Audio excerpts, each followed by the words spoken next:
Hey pre-AP, let's talk about some plants a little bit more. This is part 2 on your outline.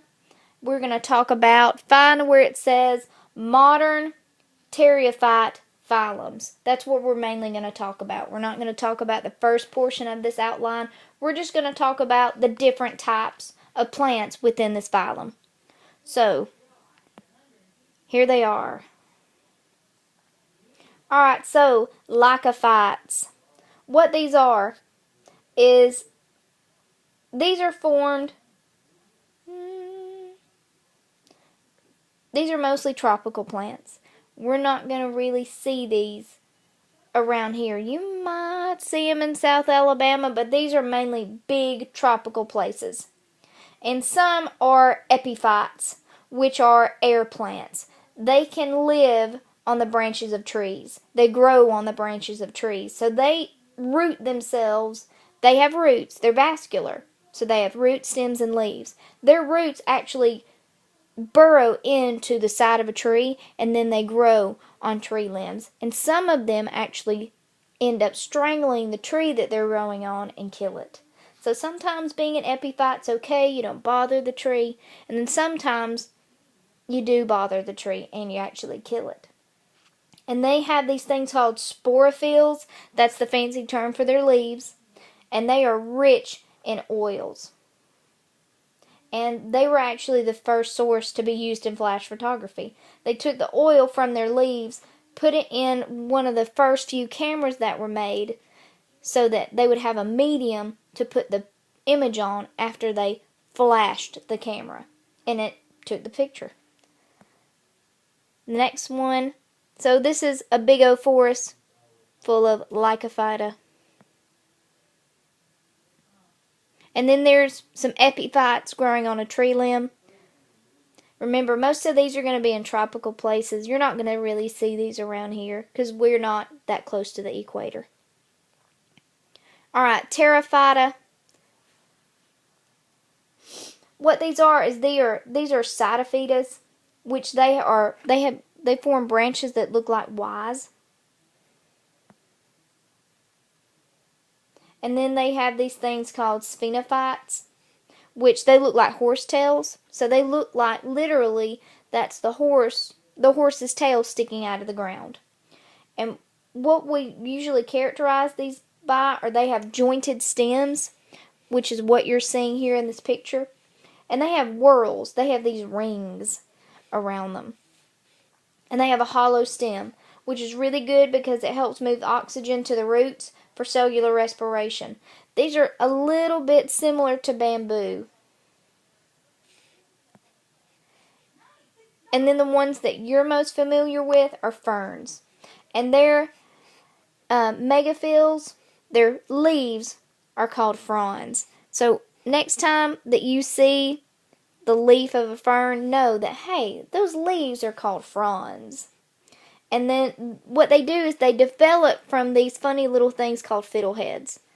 So ferns always have a lot of weird terms. So here's a frond, a closer up picture. So the leaves are called fronds. And then they develop from these cute little curly things called fiddleheads. You won't see these growing on in the ones that you put on your porch. You will mainly see these out in the woods. There are a lot of ferns growing in the woods. Those are some of the first species to pop up after someone's cleared the woods and taken some trees down. And then these fronds, they have these things called sori on them, which are little bitty spores that develop on the underside. And they actually look like a tiny heart-shaped little deals. That's actually, they reproduce by making these little spores on the underside of their leaves. And then they're going to disperse them. Alright, so let's look at part 3 and part 4. We kind of lumped those two together. We're going to talk about gymnosperms and angiosperms. Alright, so let's talk about our types of gymnosperms. So, if you're a gymnosperm, so look at where it says gymnosperm, naked seed plant. They're leaves. So make yourself a note out beside there. Gymnosperm leaves, they're needles. These are like pine needles or spruce needles or cypress needles. They have really thin, long leaves. And the reason that they do this, you don't want a broad leaf. These are evergreens. They keep their leaves all year long. And if you keep your leaves all year long, you don't want a broad, flat surface leaf to get full of water, cold, and most likely they're going to break. They're going to freeze to death. But these needles actually have a really cool adaptation. They have an antifreeze chemical that lives inside of them, which help them to not freeze and fall off the stem. Actually locks water in and keeps a certain amount of moisture in, but not enough that they would freeze to death. And though they produce cones, so please make sure that you highlight that they produce cones. We also call them conifers because that's how they reproduce, by making cones. Alright, so let's look at our 4 phyla. So if you notice if you go outside and you look, just go outside, look at a cypress tree, look at a pine tree. Most people have pine trees in their yard. Look at how their bark have big, gigantic blocks on them. Kind of looks almost like an alligator skin. That's how you can identify certain trees. And there are many different types of pine trees, and you can actually identify those different types of pine trees by the shape of their bark and the color of their bark. Alright, so let's look at this. Those 4 phyla we want to talk about. We want to talk about Ginkgophyta. This is one species exists. That's it. Let's see if we can find it.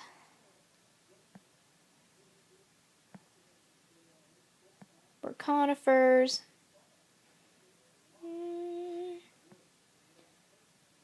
Where's my...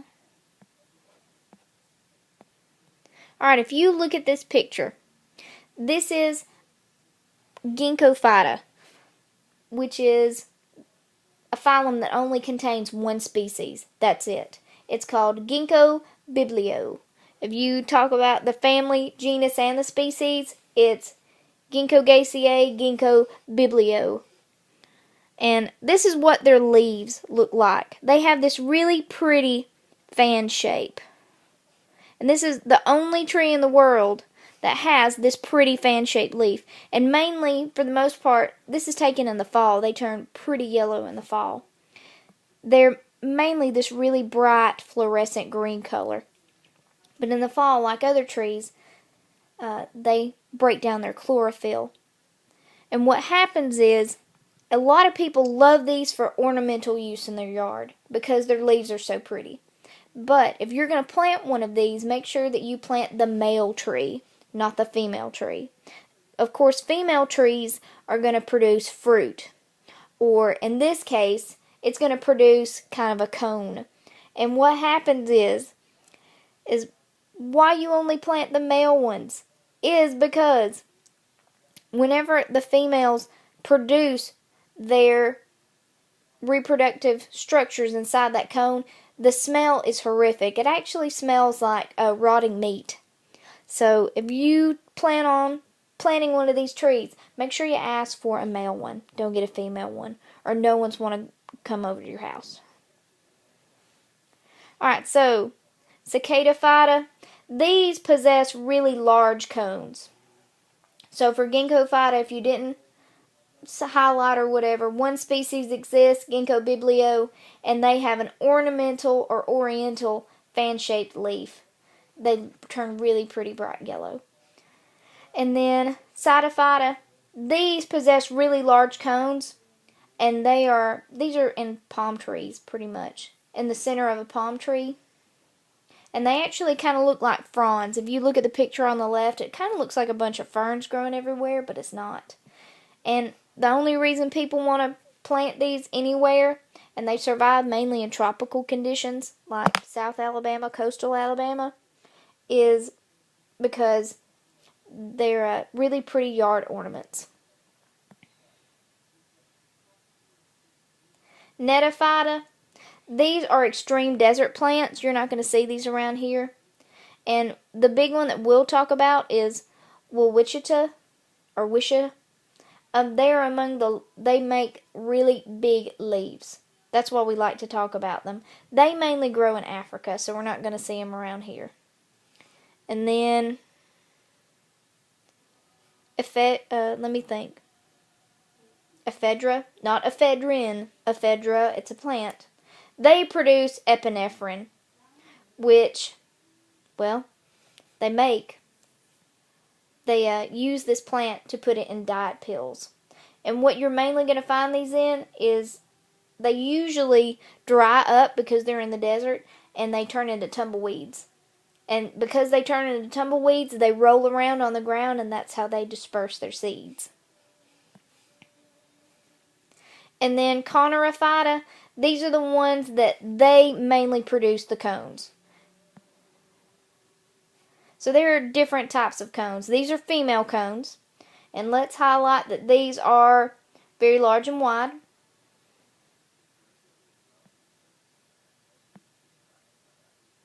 And then these are male cones. Male cones are very long, narrow, and yellow. Why in the world are they yellow, Miss Miner?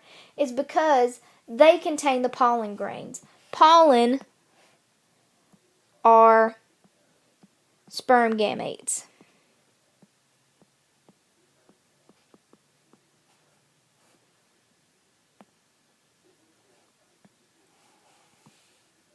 Alright, evergreen needles or leaves. They're very thin, and they reduce water loss through the stomata and make food all year round, because they're going to stay green all year round, which means they have chlorophyll all year round, so they can go through photosynthesis all year round. Now in the wintertime, they're not going to go through photosynthesis as much, but it's enough that they can stay alive. And then please highlight that they have a very thick, sticky cuticle on the leaves. And what that is that's thick and sticky sap that keeps animals from eating the plant. So sap is a defensive mechanism. It keeps things that they don't want to eat them from eating them because it's sour and sticky and you don't want that on you. They actually use sap to make this stuff called turpentine. Turpentine is a cleaner that you can use. And then on to our last one. This should be part 4. It's accidentally been labeled as part 5. Alright, so let's talk about some angiosperms. Alright, so if you have an angiosperm, you produce flowers and fruit so that you can reproduce and send your seeds out into the world and send your genes out to be carried on to the next generation. So, under adaptations, let's highlight that xylem tissue evolves to transport more water to leaves. More water leads to larger leaves and more photosynthesis. And then to flowers. So larger leaves, more photosynthesis, and then flowers. And here are the parts of a flower. We're going to draw this tomorrow. So, we want to highlight that flowers are specialized shoots or stems for pollinator attraction. These are here to attract animals to come and visit the flower. And usually sometimes they can entice some animals to come, like bees and hummingbirds, by producing nectar. Nectar is a sweet, sticky liquid that they will eat. That's their food source. And so the flower says, hey, you come over here, I'll give you some food. And while you're over here, you're going to run into these things called anthers. And anthers contain pollen. While they're there, their body's going to become covered in pollen. Well, what's going to happen? They're like, well, I got all the nectar from this leaf, from this flower. I'm going to head over to that flower. as they head over to that flower, they disperse the pollen that they got from the previous flower. So let's highlight some things on what this diagram is. And we're going to draw it tomorrow. So sepals. These are the green protective leaves. Right there. Petals. We all know what petals are. Petals are colored, attractive leaves. Sometimes they have a fragrance, but they don't really help in reproduction. They're just there to attract something to come and visit the flower that can get pollen all over him so he can send it somewhere else. Alright, our next thing is the stamen. That's the male reproductive organs. They are the male sporophyll. And we want to know mainly that it's where pollen grains are stored.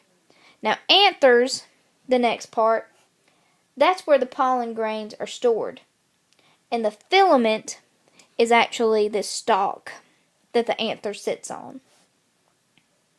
And this is where a pollinator, like a bee or a bird or a plant or a hummingbird, will come and pick up the pollen grains and take them somewhere else.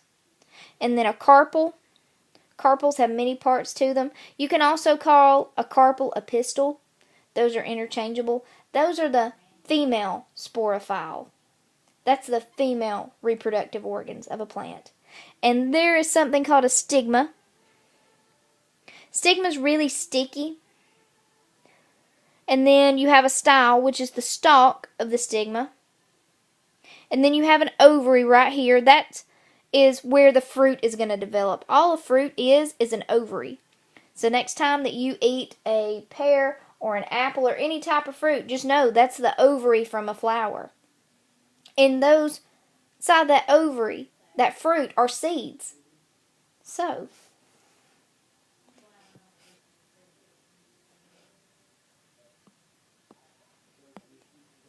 moving on. Alright, so fruit, please just highlight it's a ripened ovary. It's there to promote seed dispersal by eating of animals. So there are many different types of fruit. So let's highlight. There's green fruit. It's unripened. And that mainly we want to know is that it's sour. There's no sugar in it. That's why if something's green, somebody will tell you, no, it's not ready to eat yet.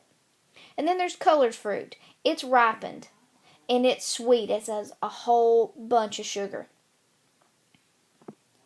Alright, so we want to look at types of fruit structures. That's my favorite thing to teach. So, first one we're going to talk about are kites. These are fruits carried by the wind. So I'm going to go back a slide so I can draw this. So a kite, put yourself an example. These are maple helicopters. Maple helicopters. They're that little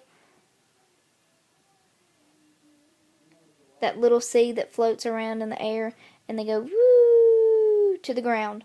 Those are kites because they fly in the air just like a kite. Our next one are called burrs. These are fruits carried by the fur of animals. This is a chestnut. I'll bring one tomorrow if I can remember to get one.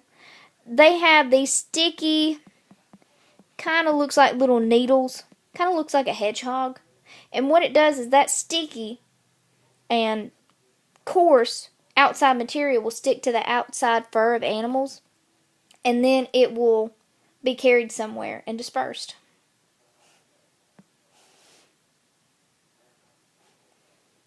Alright, edible fruits.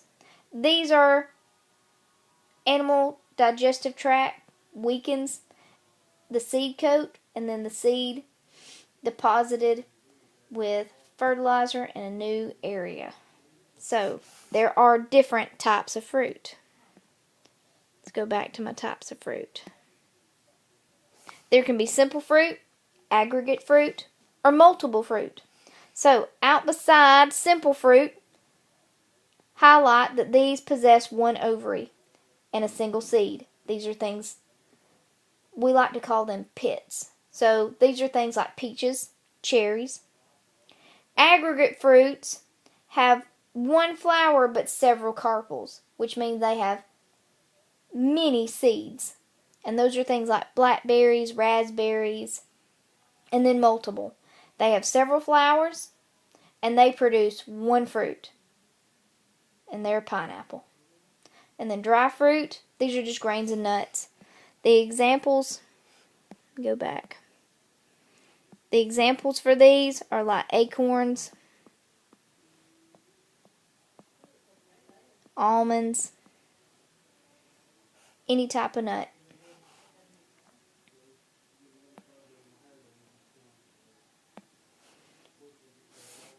Alright, so we will talk about the rest tomorrow morning, and I hope you've enjoyed it and it was helpful.